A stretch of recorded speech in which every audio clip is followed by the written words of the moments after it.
প্রিয় দর্শক আসসালামু আলাইকুম। এমএস কিচেন ইউটিউব চ্যানেল থেকে সবাইকে ওয়েলকাম জানিয়ে আজকের এপিসোডটি শুরু করছি। আমার আজকের এপিসোডে থাকছে ফুলকপি ভাজি রেসিপি।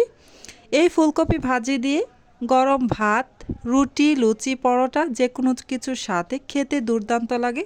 চলুন তাহলে ফুলকপি ভাজিটা আমি কিভাবে করব সেটাই আপনাদের সাথে শেয়ার করি। বেশ বড় সাইজের একটি ফুলকপি নিয়ে ফুলকপির যে ডাঁটাগুলো আছে সম্পূর্ণ ফেলে দিয়ে শুধুমাত্র ফুলগুলো নিয়ে ছোট ছোট করে কেটে নিয়েছি।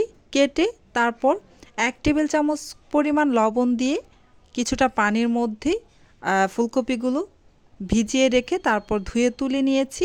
এতে করে ফুলকপির মধ্যে যদি কোনো পোকামাকড় থেকে থাকে তাহলে চলে যাবে।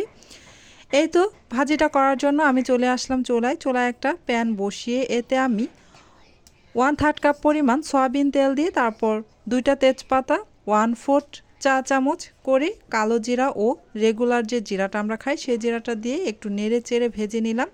ভেজে নিয়ে তারপর আমি এতে একটি বেশ বড় সাইজের রসুন কুচি ও একটি বেশ বড় সাইজের পেঁয়াজ কুচি দিয়ে নেড়ে চেড়ে গোল্ডেন ব্রাউন কালার করে ভেজে নিব।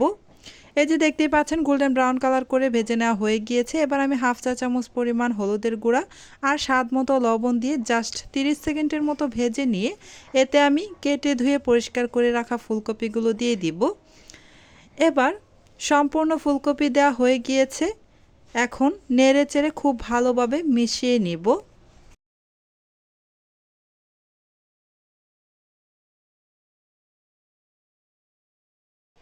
খুব ভালোভাবে নেড়েচেড়ে মিশিয়ে নেওয়া হয়ে গিয়েছে। এবার আমি বেশ কিছু কাঁচামরিচের ফালি দিয়ে দিব আর কিছু কাঁচামরিচের ফালি রেখে দিব, রান্নার লাস্ট পর্যায়ে আমি ইউজ করব।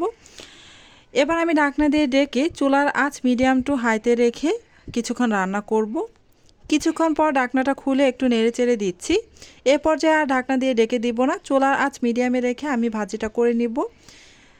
এই তো এবার আমি এতে 2টি বেশ বড় সাইজের পাকা টমেটো কিউব করে কেটে তারপর দিয়ে দিলাম, দিয়ে নেড়েচেড়ে একটু ভেজে নিচ্ছি।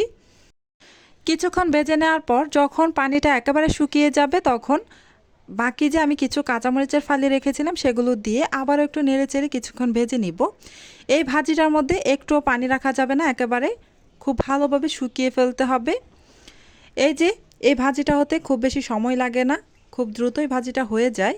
যেহেতু একেবারে ছোট ছোট করে ফুলকপিগুলো কাটা হয় তাই খুব দ্রুত সিদ্ধ হয়ে যায়। আমার ভাজিটা হয়ে গিয়েছে তাই আমি নামিয়ে পরিবেশন করে নিয়েছি। আমার আজকের এই রেসিপিটা আপনাদের কাছে কেমন লাগলো কমেন্টের মাধ্যমে জানাতে পারেন। আজকের মতো এখানেই বিদায় নিচ্ছি। আপনারা অনেক বেশি ভালো থাকবেন, সুস্থ থাকবেন। আসসালামু আলাইকুম ওয়া রাহমাতুল্লাহি ওয়া বারাকাতুহু।